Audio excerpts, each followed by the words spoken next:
Japan's drone traps lightning in mid-air, a groundbreaking technology from Japan. Nippon Telegraph and Telephone has unveiled a drone that blocks lightning strikes in the sky, saving billions in damages annually.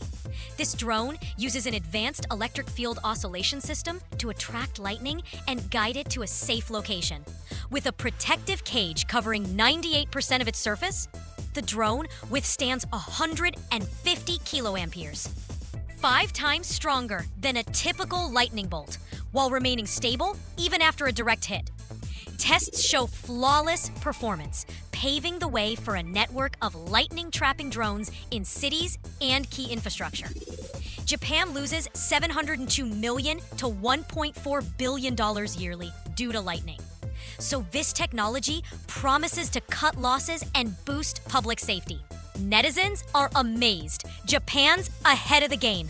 In the future, drones could protect homes, airports, even save lives. Tech secret? The drone senses electric fields and launches at the right moment. Comment below, like and subscribe. Thank you all.